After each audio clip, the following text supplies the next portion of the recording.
Welcome to the Microsoft Security Insight Show. The show streams live at 5 every Wednesday evening on YouTube and Twitch and streamed directly into your ear the following Monday.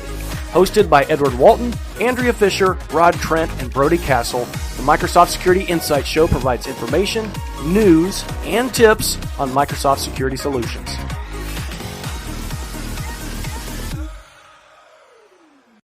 Recorded February 15th, 2023. Welcome to the circus. That is the Microsoft Security Insight Show. How's everybody doing? Oh, good. Pretty good. I just crawled out of the clown car, so I feel pretty good. Every day's an adventure. Clown shoes all day, and not the beer I'm drinking. But it's okay. It is 15 days into the new year. Hey, my new year anyway, and I'm still in a good mood. Can't you guys tell? I'm smiling. All right. Hadn't had to use the fist of death this entire month. Andrea and I are not feeling doomed. Inside joke. That's good. We're not doomed. And I'm slowly being converted into an SSP. I don't want no technicality on me anymore. They're going to beat the salesperson into me, right? So, you sound very far away, Mr. Do I sound far away? There you go. Now I can hear you. All right. You got this little thing right here. This is a pretty cool mic. It was gifted to me from a podcast show. They asked me to come on, so they sent me a nice setup. So I got partial over here. They sent the new speakers, so they up there. I can hear you guys really good. You know, not like some rinky-dink pod shows. You know, they don't see anything. You might get a copy of Who's Hacked. You never know. Did everyone spoil their wives properly for Valentine's Day? Absolutely. Well, I went to the Anita Baker concert. You need a what? Anita Baker. Oh, somebody hungry. Babyface was there. He came in and did the whatever they call the people that go on before the main act. Usher came out. No way. Jermaine Dupri came out. So you got seated. You were hungry and you got seated. You saw Anita Baker and Usher was there. He's doing dad jokes. So just sorry. I've been away for a week. My dad jokes are like up to here. So. Okay. Well, I get it now. And if you got to wait 5 seconds delay to get the dad joke, that'd be okay. I lay these bombs all over the house. So, yeah. Saw a lot of people in Atlanta that I hadn't seen in a while. You know, we were in State Farm Arena. Hello, man. I haven't seen you in years. Good stuff. Traffic was actually not bad. It was getting better and better at policing that downtown traffic when things let out. Because that was deterring, I believe, a lot of people from coming and watching Atlanta Hawks play and stuff like that. You can't get out, right? So, other than that, I had nothing interesting this week as far as work. Not a single thing. You know, some pricing, some licensing. Not interesting. I really haven't broke anything, so that's all I have. Who's next? Doing better than me. I'm breaking the podcast, so sorry about all that, everybody, but we got it sorted out. Work is the same. It's going awesome. My wife and I, she was away in San Francisco last week, and I got to join her for the weekend, and so we had like a weekend date in San Francisco. So I got to eat a bunch of cool restaurants, and my connecting flight got canceled, so I was stuck in Seattle, and then it's like I get a $15 gift voucher for food from Delta, and it's like your next flight's at like 9 p.m. It's like, well, that's not going to work. We're going to miss our entire date night. So I had to kind of book an ad hoc flight to get to her. So I spent a little bit more money than needed, but I got there and we had dinner, and then the next day we did all the tourist things: the bridge, Alcatraz, restaurants, chocolate place, the whole shoreline, walk, trolley cars of both kinds, right? The cable car and the electric car, and then more dinners. It was great. And we look at Brody riding up like the knight on a horse to save the day. Yeah. Sure, let's go ahead and get that ticket. We'll do it. Right? Oh, dude, it was like I'm on the phone and I'm like, anything you can do? And they're like, we don't see that it's canceled. I'm looking at the flight board and I'm just like Googling like flights from Seattle to San Francisco. And I got in on the last flight, and then the price got jacked for every other flight. So I lucked out. I actually lucked out really hard. And then learning lesson, I didn't know, but I could have probably flown to Oakland Oakland Airport and then taking the same train to the hotel because they're basically the same distance from San Francisco downtown. But I had no idea because I've never been to the area before. But so that was fun. So good times all around. For our listeners, so you guys understand my position, my wife and I don't celebrate Valentine's Day. I don't believe in it. It's a pagan holiday. I don't like it. It's made up. It's Hallmark created Valentine's Day. That's my position on it. It's the devil. Yes, that too. What about you, Andrea? What's life with you?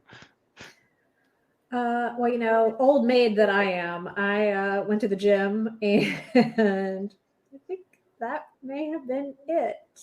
I bet you had some wine, though. I think. I am going this weekend. I leave tomorrow. I'm going to Boston to see some friends from college. Nice. So I'm excited about that. And then last weekend, actually, I was in Waco. For anybody who watches Chip and Joanna on HGTV, we went to the Magnolia Silos. So that was kind of fun. Cool. But let's hear from Rod, and then let's get our guest out here. Yeah, let's do it. Yeah, I got nothing. You were at Blue Hat. Yeah, I was at Rod. Blue Hat. Well, you can see I'm wearing the garb. Actually, this is my flight suit. I have a mission a little bit later on. I have like a $6 million insurance package. I'm hoping, nothing goes wrong. That's another dad joke. Forget about it. I get it, and it's still not funny. Thanks. The worst thing I got from last week was the conference flu, which everybody seems to get. I flew home with it on Saturday, and I've been coughing my head off for the past few days. Mine's still a little clouded. I was telling jokes to the wife and youngest daughter earlier, and they just looked at me and said, "Dad, that's so dark." So I don't even know what's coming out of my mouth at this point. So I'm still trying to get over this. Blue Hat was awesome. So Blue Hat is 2 days, right? Wednesday and Thursday of last week. And we invite external and internal folks together for a 2-day conference and community. And then the last day, Friday, is what we call Strike, put on by Blue Hat, and that's an internal only thing. So the speakers get to talk about NDA stuff and stuff like that. So it was a good effort. I've done Strike before. What we created last week is for our community in the villages. We're going to use that as a template to take to, and people should expect to see us at things like Black Hat and DEF CON and RSA and stuff like that. And you'll see me in my flight suit. We used to call them. Let's bring Tony on. In submarines, we call them poopy suits. Poopy suits? Yeah, I do have a colostomy bag. This is what they were called. They were poopy suits. Andrea, please introduce Tony. Yes, bring him please. in. Can we bring our guest in? Sure. Let's bring Out him of the on. green I want room. to talk about poot and poots, and I'm fine with that. Well, yeah, only the cool guys get to wear the flight suits in the Army, right? So that's either your pilots or your really cool Delta Force guys or whatever. So, well, and there's it is difficult, I will admit, to get it off very quickly. You don't practice. On that note, I'm going to introduce y'all to a dear friend who I've known, I think, as long as I've been at Microsoft, Tony Sims. Tony, what role are you in these days? well, I am a threat intel global black belt, which I joke that the only black belt I have holds my pants up. But I'm actually covering off on it was a Risk IQ acquisition. So Microsoft bought Risk IQ, and they turned that into an actual product, and that's the products that I cover, which is our threat intelligence product and our external attack surface management. So that's a really long answer to a short question.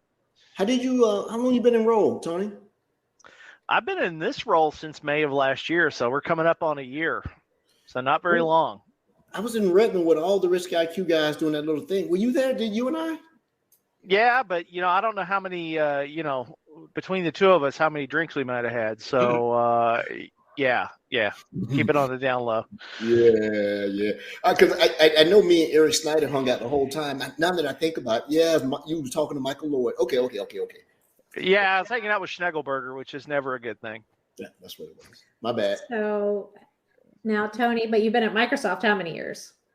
Been at Microsoft going on 23 years. So been here, a couple days, seen a lot of things. I always say I've been here at Microsoft since the last century. So that's exactly accurate. Nice. Yeah. Not many people can say that. Nice. No, and it gets less every year. I've had the pleasure of working with you when I first came to Microsoft years ago. I was on Ross McKee team. You've always been a straight up dude, man. Help me out. I couldn't spell MDE when I came here, and I think you finally got tired of me. So I detached myself from you and attached myself to Andrea as a leader. Like I've been on Andrea's hip since I've been here, so. Yeah. Well, that's the cool thing about Microsoft. You meet so many people, and I get blown away with all the people I've met over the years and all the different places, and then how everybody changes roles, and then you kind of circle around and run into that person again doing something different, and it's pretty cool. Yeah. So somebody's asking about my flight sim setup in my very, very messy office. So during COVID, I'll kind of go on this for a minute, but during COVID, we're all trapped in the house, and I used to be a big flight sim guy. That's actually how I got into computers, because back when I was, a young kid, the only way you could play a flight sim is if you knew how to tweak the autoexec.bat and the config sys file and all these things like that. So I started learning computers so I could play flight sims. And I got away from it for a long time, had kids, had a family and everything. Well, when COVID hit, I was like, man, I'm going to get back into this flight sim stuff. Nice. So I went all in, and I've got, sticks and throttles and collectives and multifunction displays and VR headset. Cool. And I still just die within minutes of being in the game. But it's a lot of fun. It takes 20 minutes to start the helicopter, and it takes about 3 minutes to die. Yeah. I never just got into that. It's for those out there. Flying those things are complicated. You can damn near get your pilot's license if you get one of the top end ones. Yeah. I'm always proud of myself if I can actually start something without breaking it. So for sure. So Tom, one of the first questions we ask people when they come on is, how did you get into cyber? How did you get into IT? All that good stuff. That's hopefully not too boring a story. So I was in the military. You can see I got my military from Microsoft shirt. I was in the military for a really long time, and I was kind of that computer guy, but this was before computers were a big thing, right? Like ARPANET was still a thing, I think. And when I got out, I was like, what do you want to do when you get out of the military? And I thought, I want to go into this computer world. And I couldn't do that because I didn't have a computer science degree. I got a history degree. And nobody would even talk to me. And so I started teaching myself to pass my MCSE back when MCSE for Windows 95 was the thing, if that tells you. Wow. And it was a couple days ago. So I ended up, long story short, within 5 years of getting out of the military, I'd gotten into IT and was working at Microsoft and did a lot of different things. I was on the infrastructure side of the house for a long time. Got into this little project called Red Dog back in the day, which eventually became Azure, and did a lot of Azure work for a long time. And during this time, I was still in the National Guard here in Kentucky. So I was in for a total of 30 years, most of it in the Guard. And I got put in charge of our communications folks. And they needed somebody that had an IT background. And even though I was an artillery guy, I blew things up. They said, well, you can go over and do this IT job because, you work for Microsoft. It's like, okay. So I go over there, and there was a cyber team there, and they're like, you really need to get involved in all this cyber stuff. And I'm like, I don't know if I got time for that. And over about a year, they got me totally indoctrinated into it, and I got the bug. And about that time was when Microsoft really started getting serious at getting into the security space. So we started seeing tools like Defender for Endpoint. I was working with what was called OMS, or Operations Management Suite, back in the day. And I kind of became this security guy with OMS. And eventually, when some of the roles opened up to be security technical specialist, I moved over, and kind of the rest is history. So I joke that I've had like 4 careers, and 3 of those at Microsoft. So that's Really the cool. long version. Really cool. That's one of the best parts about Microsoft is you can stay at the same company but do a bunch of different things. Right. No doubt. Absolutely. Reinvent yourself. No doubt. Well, as somebody who's only been here like just going on 3 years, that's inspiring, right? That's really cool. So it'll be interesting to see how this evolves. The overall security aspect of the organization evolves moving forward here. But you can remember Absolutely. during the heyday of IT, post.com bust, 3 years was an eternity. People would ask, why are you still in the same job for 3 years? Right? Yep. But I found that at Microsoft, and once again, throw kudos out to one of my besties on this call here, Andrea. She's like, hey, this company is not just this thing. If you want to go do it, you just got to go look for it. It's there somewhere. And I'm trying to figure out what my next superpower is going to be. Don't know yet. Yeah. That's how I kind of ended up in this threat intel role. Is I was looking for something different. I'd been a security person for about 6 years, and I said, what do you want to do different? And we got this little company called Risk IQ that sounded kind of interesting. So I interviewed and moved over there, and have enjoyed that. It's what we call at Microsoft an incubation product, right? So it's brand new, which means you get to live through all the good and the bad at the same time. So pretty interesting. Yeah, I can relate. Being a GBB, it is incubation that comes in, and you take knocks on the head, but it's okay though.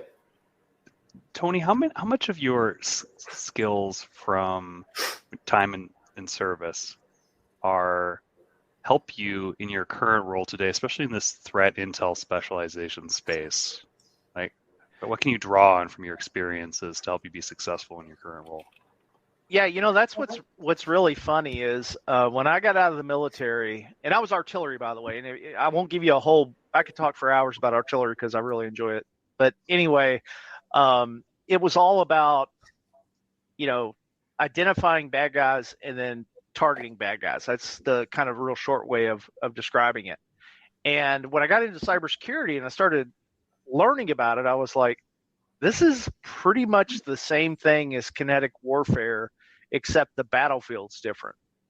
And I used to give presentations and I would say, we're all on the cyber battlefield. It's just some of us know it and some of us don't know it. And so a lot of the concepts that we use in the military around intelligence analysis, and that was one of the big differences. I know I'm kind of rambling a little bit. Back when I first started this, when you went into a civilian organization, they had people that were focused on security, but they really didn't, in most cases, look at intelligence. That was a differentiator between military cyber and civilian cyber, was the fact that there were intel analysts in the military. Well, fast forward about 6 or 7 years, and guess what? Companies have actual threat intel analysts. I mean, when you've got companies like Microsoft saying, hey, we need a Korean linguist to work on our security team, it's kind of bizarre because you wouldn't have expected that, 10 years ago. So that's one big piece that has really carried over. And the concept of a kill chain, by the way, this kill chains came out of the military. We were doing kill chains in the 80s. And they were very different kill chains. The outcome was very different at the end of it than what we see in cyber. So that was a direct kind of, for me, that totally clicks, right? When I see things like reconnaissance and I see things like actions on the objective, those are terms that I totally get, that I've learned since I was all the way back in ROTC in college. So I understood that. And then something that I've given a couple of sessions on this, and I've actually been thinking about it lately as I moved over to Risk IQ, is I feel like there's a difference between cybersecurity and actual cyber defense.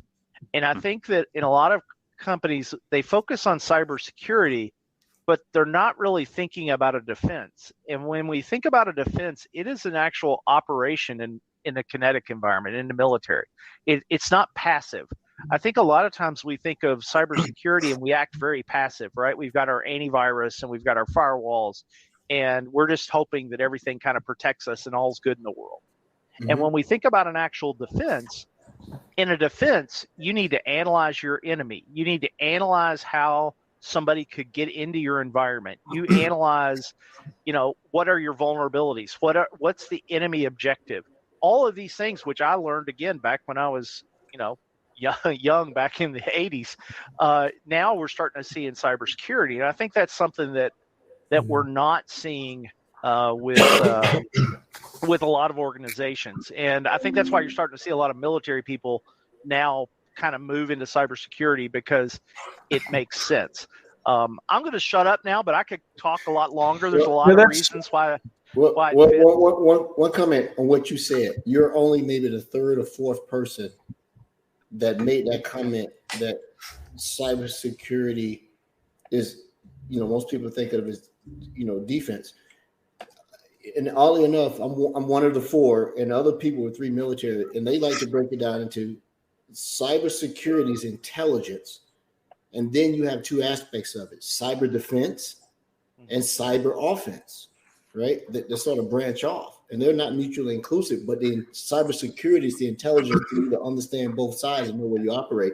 I hadn't heard it in a while, but military guys like to break that down. Like the intelligence is here, which is cybersecurity, and the defense and offense. So, yep. Yeah. And I think it's the different roles, right? And to me, Tony, I think, at least personally, I look at it kind of the alternate. I thought cybersecurity was the defense and the monitoring and everything. I think it's the entire process: hunting and threat intel and all the good stuff. But yeah, I think you're right. Maybe we do need new definitions and kind of break down kind of that pyramid so people understand the different roles. Because obviously, from a cybersecurity perspective, if you look at it as an entire process, that's a lot of work for a small security team. You kind of need to segment these different roles and jobs and stuff. Yep. And that gets into this concept of force multipliers. That's another term you'll hear used in the military a lot. I used to use the analogy of when we put red dot sights on rifles as an example. People that couldn't shoot could actually shoot then. And you'd be surprised how many people can't shoot. And so that was a big differentiator. And then when you look at these modern security tools like EDR and XDR, now you can take that small security team, you could give them a force multiplier, and they can be a ton more effective than they could in the past. And so, I 100% agree that we got to think more proactively as an industry, right? We got to be more thoughtful about how we do our defense, because it's not getting any easier out here, and the adversaries are not getting any weaker, and companies are getting bigger. So it's tough. Yeah. Well, Tony, we brought you here to talk, so don't feel like you're talking too much. But one of the things we want listeners to come away with, or viewers, if y'all are watching online, is to leave knowing something they didn't know before they got here, to make their lives, a little more secure, a little safer. And I know you've been doing for years, still doing things with the Kentucky cyber exercises. Is there something that you are doing with those military exercises that people can take a lesson learned from that into their commercial world? Yeah, it's funny. The big thing that I think that we don't always do a good job of in cyber is we don't crosstalk and communicate like we should. And that's something that I think the military in general does a good job of, and there's some of that because of the structure, right? You usually have a very defined hierarchy of people that do different things in the military, but that crosstalk is key. And when I go to those cyber exercises, so for kind of what Andrew is talking about, is I was in the military a long time, last few years doing cyber. When I got out, we have this exercise every year in the National Guard called Cyber Shield. And I've taken part in that in a few years. There's a few other Microsoft folks that take part. And I've done both blue side and red side in that. And the big piece that I bring to the table, because I'm not going to bring to the table how to be a better hacker. Like I'm okay, right? Like I'm not good. I'm okay. But what I can bring to the table is, how do you coordinate and communicate so that you're defending better? And cyber folks tend to, I remember the first time I walked into what we call a cell. Basically, think of it as a SOC, right? First time I walk into a SOC with this blue team, I see all these guys and gals with headsets on, listening to music, staring at like a computer screen, and like typing on their keyboards. And I was like, this is really weird, because usually when you walk into a military operations center, there's people yelling and there's maps on the wall and people are talking and, phones are ringing and all this other stuff. And I was like, okay, this is bizarre for me. And as we went on, what I discovered is that you would have this person over here working on something and this person over here working on something similar, but actually connected. They wouldn't talk to each other. And there was nobody there forcing that communications and what we call situational awareness, or there's another term in the military called common operating picture, so that everybody's seeing the same thing.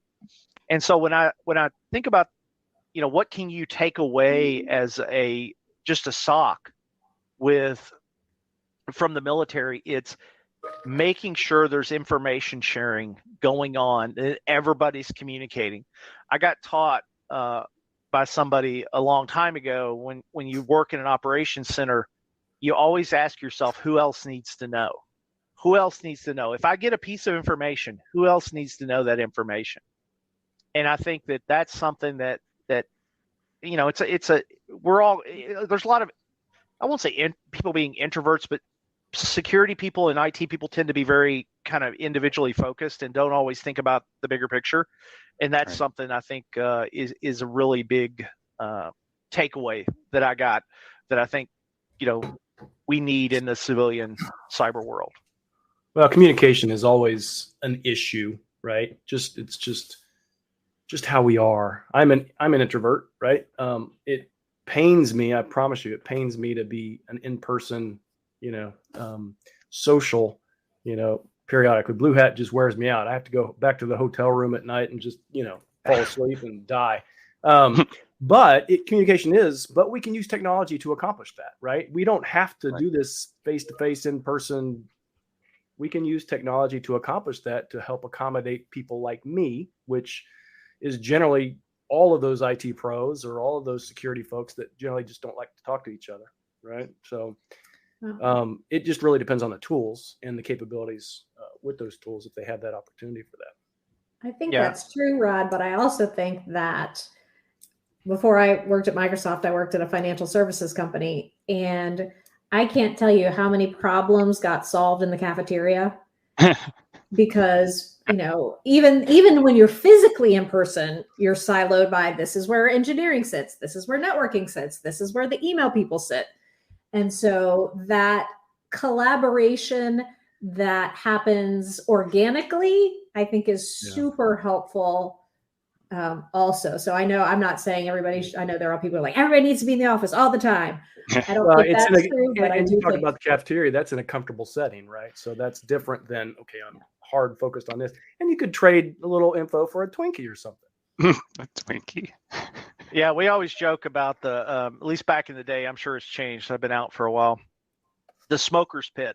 All the people that smoke cigarettes, you'd be surprised how much you can find and go hang out at the I'm not a smoker, but if you just hang around the smoker's pit, there's so much information that gets exchanged there, and you can learn a lot. I had a buddy that smoked, and we used to send him there just to be the conduit out of that information channel.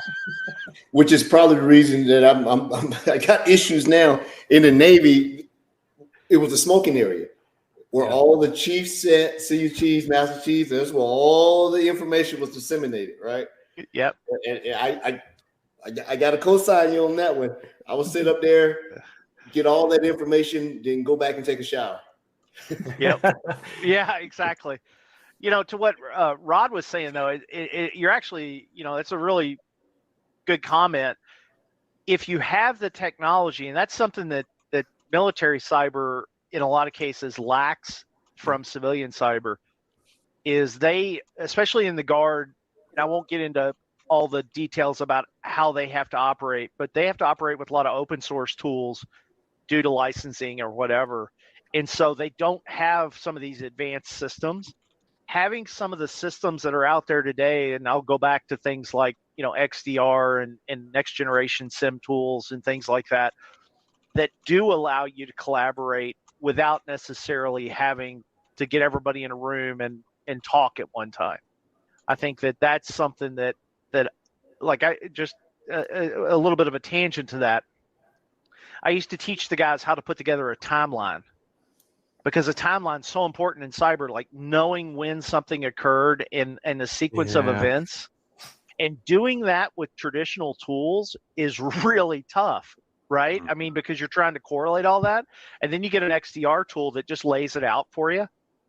It's like, wow, it's so much easier. Yeah, totally. And we need to save time. We just don't. SOC teams need more time, more people, more staff. Attacks are becoming automated. Defense and recovery and inspection needs to become automated. I hear you, Tony. It shouldn't be as difficult as we make it. Tony, let me ask you a quick question. So Andrew asked you how you got into cybersecurity, and your path is very similar to mine, very similar to Andrea, very similar to Rod, probably not very much similar to Brody. He was born into the goodness. Right? Is if there is such a need, why is there still such difficulty in finding people to do the job?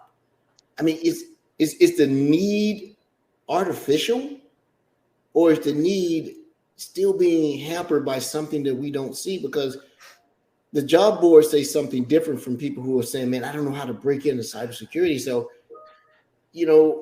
I try to answer that question, but it's hard to convey the years of our battle scars that we've earned through doing other jobs before getting security, where a lot of people wanted to start their career in cybersecurity. Like right off the bat, I want to do cyber.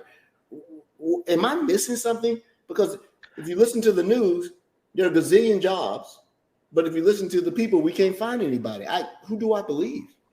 Yeah, it's funny you bring that up, because I got 3 daughters and I've tried to get them all interested in cybersecurity, and for some reason they don't have any interest. But they, I tried to get them to do. I think there's some of that, right? Like I think there's people out there that's just not something they want to do, or they got the impression of what the job is not what it is wrong, right? Like they don't understand what the job is. But one thing that we're doing at Microsoft that y'all may not have heard of is the Microsoft Software and Solutions Academy. Yep. And that's something that I wish they had when I got out of the military. And basically what we're doing is we're taking people that are transitioning out of the military, even spouses, and we're sending them to school, and the VA pays for it and everything. And they don't have anything out of pocket, and they get a baseline knowledge in cybersecurity or development or infrastructure. And that has been really game changing. And then we help them get jobs, not just at Microsoft, but also at other organizations. And so I think we're trying to, that's what I used to tell people in the military. One thing I talked a lot about right before I got out of the military was there needs to be a partnership between the Guard, especially the National Guard, civilian companies, and universities. And we should be trying to, like the Guard can pay for a student to go to college to learn cyber. Then they serve in the, in the military for a period of time, and then help them find a civilian job. And then everybody wins in that scenario. They're going to get experience. They're going to get training. They're going to get started. And we're starting to see a little bit of that, right? Like I think you're starting to see it in some of the universities. Like I think University of Louisville. I'm from Kentucky. Some of that has been going on down there. But that's the only way we're going to fill this gap is we got to grow them, right? To be real blunt, we got to grow these people because they're not out there today. Well, and if you think about us, right? Talk about Ed and Andrea and myself and you, Tony, Brody, of course. It's too young to even know this. People in our stage of profession and our stage of life, it's more difficult for us to go on and do that other career. I think from a cyber perspective, one of the things that I've been preaching to audiences is that if you've been an IT pro for very long, you're looking at logs to troubleshoot and help customers. It's the exact same logs we're looking at in cybersecurity. It's a really, really, really easy transition. And I don't think people get that. Or it's just that people get, teaching an old dog can't teach an old dog new tricks. I think sometimes people just kind of assume that. It's not true. I mean, it's, I was in, you were in OMS, I was in SMS, and I made that transition. So it's very easy to do. I think people just need to kind of get that. Well, and I think there's still a lot of, and this may actually impact some of the hiring out there. I think a lot of security people are still very network centric. And it used to be the people that were in security were the people that came out of the network. Yeah, they were your Cisco, Palo Alto people. And that's not necessarily the case today. And those people that grew up doing Windows and understand how the operating system works and what's right and what's wrong, that's a big leap. And I'll tell you the one that's got the biggest gap I see in cybersecurity is people that understand the cloud. Because security people are very traditional in the way that they look at things, and the cloud has changed that dynamic. So when you said that, you're right. I came from a networking, right? The firewall guy was your security guy because that's what it was. Security at the edge. I'm seeing individuals that understand the OS and the protection mechanisms of the OS, whether they be added on or inherent to the process, are in a good place. The second thing I'm noticing is can you code, for lack of a better word? You see a lot of developers have an up because of CI/CD, automation, things along that line. So understanding scripting languages beyond PowerShell. I mean, Python and some of these KQL. And then the third one, I never really considered. You're right. And I should have known this. I've been battling this for 2.5, 3 years, is understanding cloud security, because you have old heads like us, and that is Sentinel has exposed a lot of old school thinking. And so what you're doing, you're not really trying to convince the people to buy Sentinel versus a traditional SIEM. You're really trying to convince them to change the mindset on how they approach. And you found this out. Consumption, a subscription-based approach is still foreign to a lot of the experienced practitioners out there. Like, they're used to cutting a PO and getting a pallet full of these things that you go hook up. And then you network it in, and you put some lines in, and you decide whether you want RAID 0, 5, 1, or whatever. Explain to them, that's no longer needed. What do you mean? Oh, we do all that for you. So it's multiple streams of re-education for the old heads out there. And the advice that I'll give them, which has helped me survive, I don't know about you and Andrew and Rob, and Roderick, you can adapt. Welcome to the new world, dinosaur. You're not gonna last because the comment is coming. Yeah. It's possible. Yeah. Boom. Yeah. You mentioned coding. That's probably my biggest weakness is I can't code to save my life. And it's just, my brain is just not wired that way. And I struggle with that. And I really, if you want to be in cybersecurity, you need to know at least a certain level of how to code, or if nothing else, be able to read it to a certain extent. Right. And talk about people getting jobs. I'm kind of randomizing a little bit. It's more important today if you have a good GitHub site with some work you've done than it is to have a degree, right? Like, I mean, great statement. I love that. Yeah. There's so many of these. Some of these people I meet at Cyber Shield and some of these cybersecurity conferences, they never went to college or anything. They just totally dug into the technology and learned it, and now they're rock stars.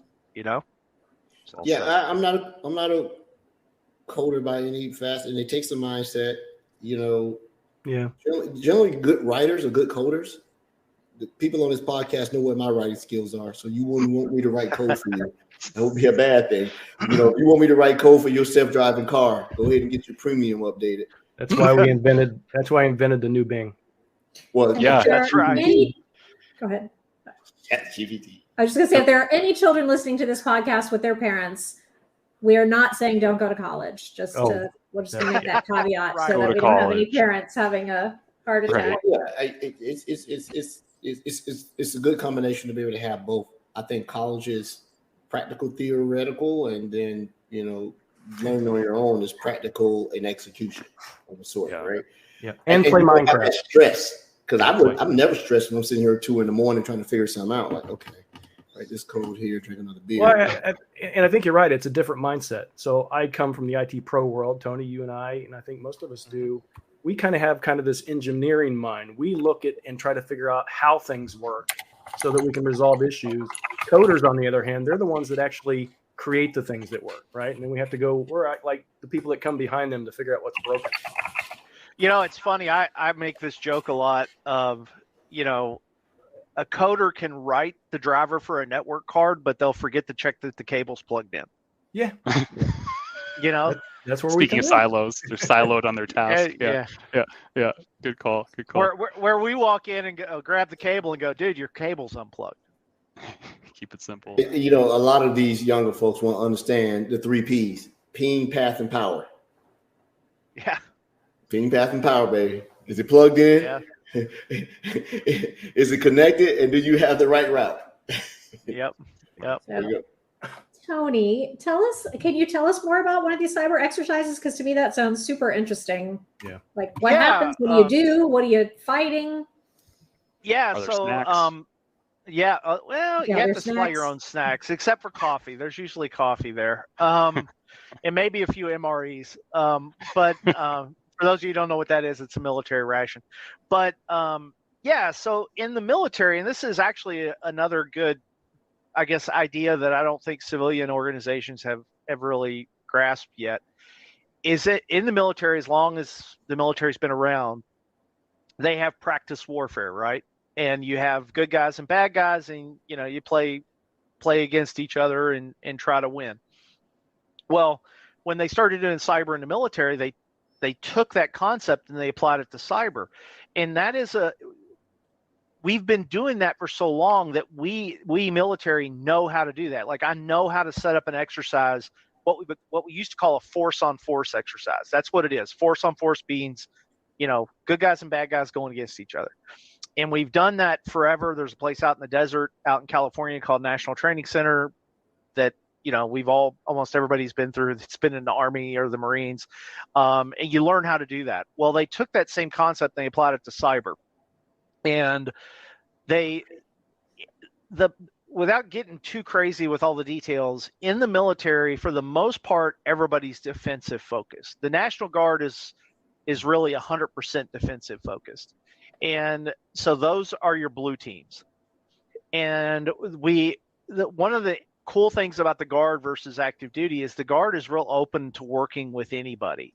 And we work a lot with civilian partners. So Cyber Shield consists of the military people, so the Guard and some reserve folks, there's Navy, there's all kinds of people there, but also government agencies like Homeland Security usually comes, but then partners, like some of your local energy companies will come. The Kentucky, the technology folks from Kentucky will come and take part in the exercise. And some of those folks will be on the blue side, and then we form our own red team.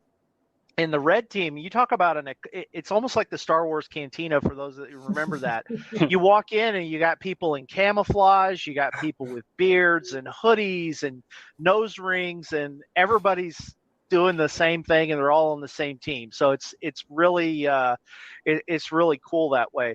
And so you've got this red team that trains to exercise the blue team. And that's the important thing to remember, is that the red team's job is to train the blue team. It's not to beat the blue team. It's to train the blue team. And so that's a mindset you got to get in your head, because a lot of times, especially, people that hack, they're like, man, I'm going to make you look like such an idiot. And they, they really go in. It's like, no, that doesn't help anybody. And so you've got these two teams, and there's very structured objectives and training and requirements that go into that. And so, but it is pretty free flowing. And then at the end of every day, you get together, the red team and the blue team, and you talk through what happened that day. And, it's a concept called an after action review. And you walk in and I would usually start off and say, well, what'd y'all see? and they say, well, we saw this and we saw that. We think we saw this. And it's like, okay, well, here's what we really did. Here's what you didn't see. Let me talk to you about that.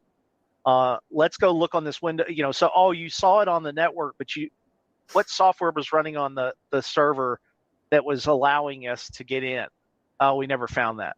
Okay, well, let's go look at how you could have found that. And so it's a very it's a lot of fun. Don't get me wrong. That it's if you've ever done a capture the flag, it's sort of like a capture the flag with two teams going against each other and then collaborating at the end. It's definitely not like anything that I've seen in the civilian world. I know Microsoft does something called One Hunt every year, which is the big cyber exercise at Microsoft. That's the closest I've ever heard to anything like what the military does.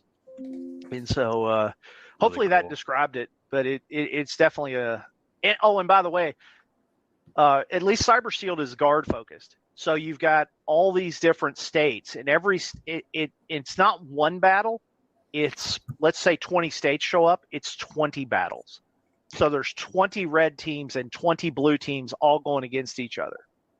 And so, and then, everybody is learning different things, and then they learn at their own level. One of the big concepts in the military is trained to standard. And so if you have a team that's maybe not as experienced, you don't go in and pummel them. But if you got a team over here that's really experienced, well, we've got a special APT group that could come and hook those people up if they need a little extra training. So it's unique in that respect. Well, just the fact that there's this important partnership and cross education going on, it brings a smile to my face, because I think for years the media experts say, we're far behind critical infrastructure, North America's far behind, something's going to happen. So just in your opinion, you go to these exercises, you're involved in these communities, how do you feel that our private and public sector defense specialists, if I may, are educating themselves, are growing? Do you feel like we're making good progress year over year in terms of securing North America, democracies, Western civilization, etc.? Yeah, no pressure, Tony. No pressure. Yeah, no pressure. Yeah, I'll pontificate all day long. It's very dependent on the state, and I won't call any names out, but certain states have really terrific partnerships with their state and local government organizations, their power companies, their critical infrastructure companies. Some of them have. It's a partnership that goes on all year long. Other states don't have that. So it really, unfortunately, it's not anything that is pervasive across everywhere. I will say that where it has worked, it's very powerful. One example that you remember when all the election stuff was going on, I guess it was probably maybe the 2020 election, I guess, or maybe one before that. But anyway, there was a lot of concern about election tampering and all that. Well, a lot of the National Guard organizations went in and tried to assist with those scenarios. Not so much get hands on keyboard as much as let's just make sure that we're covering all our bases, and let's talk through what you're doing, because that gets really sensitive too. That's the other piece that you have to be careful of, is when you see people in uniform showing up at an election place or at a power plant, that can make people a little nervous. And so you have to be real careful. One little side story, my folks were helping the FBI out, and I kind of said to them, it's like, be careful, don't, because there's certain things that you're not allowed to do as a soldier that you can do as an FBI agent. And I would always tell them, it's like, be careful, don't cross that line, with the folks you're working with. So you always have to be a little bit sensitive to it. Really cool answer. Thank you very much. Yeah. So Tony, we have a tradition, and we're getting 4 minutes in. We want to make sure that we go with the Good news for Ed today, by the way. What happened? Good news for you today. I know what the question is, but what's the question, Ross? Since we're mind readers now, we're tarot card readers. All right, Rod, ask the question. Sure. Roderick. I would just put it as your favorite Defender product. And And so, But pose it the way you pose it. so Tony, out of your M365 and or Azure security products, tell me which is, if you had to deploy this first, or which is your favorite product. Tell me which one it is. Is it Microsoft Defender for cloud apps? Is it Microsoft Cloud App Security? Is it the Now you're CASB gonna go through. solution? We'll be here all night if you go through all the defenders. Yeah. So which one? Tony knows where you're getting at. What do you think, Tony? Yeah, well, I guess if I want to pay my own bill, I'd say, Defender Threat Intelligence and Defender External Attack Surface Management. Totally. Of course. Yeah. Now I'll pull off the party line a little bit. Really, the most powerful tool that gives you the quickest bang for the buck, in my opinion, is Defender for Endpoint. And there's no EDR/XDR is just so powerful when it comes to stopping threats that you have to. I think you got to start there, and then some of that. This gets into that intelligence analysis I talked about. I mean, every organization, that may not make sense, but in my opinion, that's the most powerful, because that's where most people have a gap.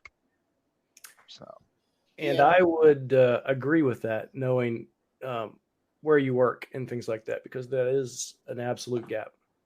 Yeah, no doubt. Unless you're Edward, and then the answer is cloud app security. Right. Microsoft And that's what I was saying. There was an announcement. We made an announcement today about Microsoft Cloud Apps and some additional capabilities. So there you go. Cool. Well, Andrew, the beautiful do you want thing to ask is another question before you got to go? No, but I do have to drop. Y'all stay on as long as you want. But Tony, thanks for coming on. I really appreciate it. Hey, thanks for inviting me. This has been great. I appreciate it. Very low stress. Everybody on the planet can now see how dirty my office is. So that's. And how sick of a flight sim setup you have, man. That's great. So I want one day. I know what VR headset you're using, because I want to get in. I want to dabble, and I want to know what you've settled on. Quest 2, because that's about the only one that cost effective wise. So at the time. Yeah. Got it. Hey, I got one. Can I ask one more, Tony? Is that all right if you got some time? I got time. Okay, it's your show. Sweet. Well, just given your background, state of the world, how much impact do you think organizations like Microsoft are having in Ukraine, providing cyber defense and security solutions at various levels? What's your opinion on that? Yeah, that's a loaded question. And I will qualify with, I have no access to classified information. Everything that I talk about is my own opinion. I've been retired since 2017, so they don't tell me anything anymore. They didn't tell me anything back then. But, okay. So getting back to that, I think the Ukrainians have done an amazing job. If you have, I don't know if you've heard of the Ukrainian pirate attack back in 2015. They had one in 2015. I think they had one in 2016. At Christmas, go figure. Very nice time. Yeah, that was planned. Yeah, and so they really got hammered hard with those, and they took those lessons learned, and they not only have applied them to their defense, but they're applying them in their offense. And so I would say that I know Microsoft has provided, probably some amount of defensive help out there. I'm sure we got to be careful, being a company, of what we can do. I think what Elon Musk did with providing Starlink to them was pretty game changing, to allow connectivity. The other interesting thing that's come out of Ukraine is this concept of hybrid warfare. The Russians kind of lay claim to having really come up with that concept of integrating cyber into kinetic operations, but the Ukrainians are taking to the next level. So there's been one particular scenario that stands out. I don't want to offend anybody. I'm a military guy. I'm just going to say it. Some dude took a picture of himself, posted a selfie in front of a building.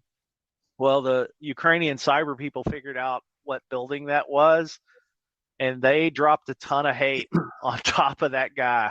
And that kind of ability to take cyber and integrate it into the targeting cycle, it's going to change the way we do things for a long time forward. So I think it's I get a lot of kudos to the Ukraine for how much they've done to stay there.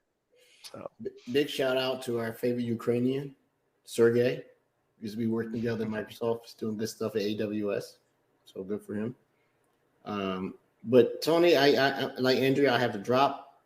It's been too long since we talked. I sort of, remember that you were GBB on the side or whatever when we did everything with Redmond.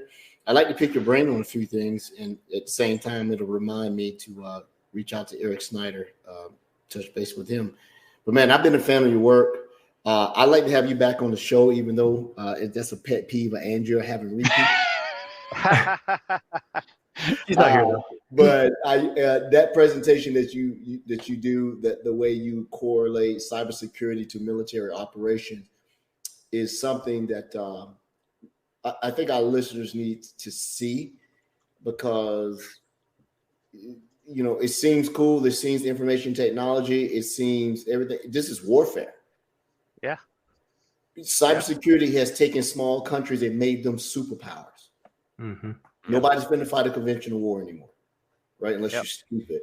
And then no one in their right mind would want to do a nuclear exchange, right? Hopefully not. So Hopefully not. This right here is taking small fish. There are psychos though. Yeah. Yeah, there's a couple. Yeah. But, good point, Edward. Very good point. Yeah. But cyber, I mean, don't nuke us. We have a virus. Yeah. It's a bad one. We don't go there. I mean, it's in the same realm as biological warfare and chemical warfare. Yeah. You think of it different because it doesn't affect you in the manner that you would see horrific on TV. But ask the people here in Georgia 2 years ago in the fall when Colonial Pipeline got compromised and your gas shot through the roof and all these other things, right? I think that the military really, really needs to treat this, whether you Air Force, Army, your MOS, Navy, your rates. I forget what the jarheads call their stuff. Those job options need to be something that you do when you come into the military. I know the Air Force does. You can come in and become a cyber intelligence, and I don't mean the officer ranks. I mean lowly, enlisted ranks. We do all the work. Well, I tell you what, if y'all want to, I don't know a particular person to reach out to, but we ought to grab somebody from the Israeli data center, because if there's any organization that does a really super job of growing their own cyber talent, it's the Israelis. Well, it's a mindset too, because whether it's real or not, they believe they're upon a persistent threat of annihilation and or absorption, so they take it very seriously. Sometimes when you got a lot of muscle on you and you got, traditional things that have been deterrents against certain things, you take it for granted. Coming from the military myself, I have a totally different perspective on the so-called weather balloon, spy balloon, unidentified object. I don't listen to the TV, that's sensationalism. It speaks to a bigger problem, right? That we've been so much set on our laurels about the way we look at counterintelligence and surveillance and domestic sovereignty and protection, that you can overcomplicate things, right? There are some good articles I've been listening to and everything, and it's been a big recalibration of how we look at our sovereignty, especially as you go up, because the space race is not about to end; it's about to escalate. It seems that has been diffused a little bit because you have so many civilian players that make it seem like it's consumable experience, but I don't know how long you guys are going to live. We'll be long gone and dead before our natural resources are expended. So where do you go? And this is big brain thinking stuff. And I don't want to ever short any of our military brethren out there, but we don't have a lot of big brains in the military like I think that we should have, who can think like this, right? I mean, are there aliens in the universe? You bet your butt there are. You bet your ass there are. I'm probably one of them. You probably I'm a sleeper cell, or I'm a sleeper alien. But hey, well, all I would say to that is they need to get down here quick, because we need to change the dynamic. So we need Yes, Tony. Yes, Tony. Right? And that basic dynamic. When the aliens come and they go, oh my God, look at all the tasty white people. And then the next day that happens, all the people come and go, yay! And they're like, look at all the sauce we're going to make out of the tasty people come. We're going to use it for sauce. We're going to dip it in each other. You thought about this just entirely too much. Yeah. Unless there is a unifying event on a global scale, you thought the pandemic would have been that. You really thought the pandemic would have been that. Like, man, we're in troubles as a species. Quickly got political sides. Yep. Edward, you've got to learn to code so you can code the virus a la Independence Day. So when they do come, you are our savior and upload the virus and save humanity. So on this note, I'm going to close out. Listen, people of Earth. This is Edward. I am the first force to come in and give you guys an offer to surrender. If I have the sophistication to get to your planet, that makes me superior. Because you can't get to mine. There we go. Now, Tony, thank you for coming on. Who will be the first person to be the sauce or nuggets? And I love vegans. They're so tender. Okay. All right. I think there would be more. I just clowned to our listeners. I'm having fun. Thank you guys. Hey, I got to get out of here. All right. Tony, I want to connect with you, man. I made a note to make sure I talk to you. I want to ask all you right. a couple things. Thanks. Rob, yeah, I hope absolutely. you feel better, man. This is as quiet as you've been, and that's a lot saying, right? Oh, I've gone on mute a few times to be extremely loud, so I saved you all. And Brody, thanks again, man, for all that you do, keeping us on the back office squared away. We're getting better every time, so don't worry about little things. Crushing it. Other than me, not starting the podcast today, we did a great job. We had 2 shows tonight. That's pretty good. They keep adding features to the stuff, and you'd be like, when did this happen? Right? Yeah, so I'm not good with computers. I'm too old for computers. Me either, man. I don't know how you keep a job. I don't know what computer. Go back to Minecraft. So, hey, everyone have a great night. Thank you to our listeners. Stay tuned for next week. Show will be ready here. Check out us on YouTube. We got some exciting things coming up. We're having fun. We're loving you guys and girls and everybody else supporting the show. I'm excited about 2023. Hopefully, things continue on the road of normalcy, and we get to see some of our supporters in person this year. That's one of my biggest things I want to do. Tony, you're welcome to come back on the show. I don't care what Andrew says. You can come on and yeah, we'll have you back on. We'll do it on a different day where she has no idea, no clue that we're we won't tell her because it's better not to make her upset. So that's how I know you know her. Like I know. Just so everybody knows, I'm probably good for soup, but I'm not a good meal. So no. You look tasty, nice and lean. You already have the little blue wrapper on. I can just dip you in the sauce. There you go. Everybody have a good night. All right. All right. See y'all.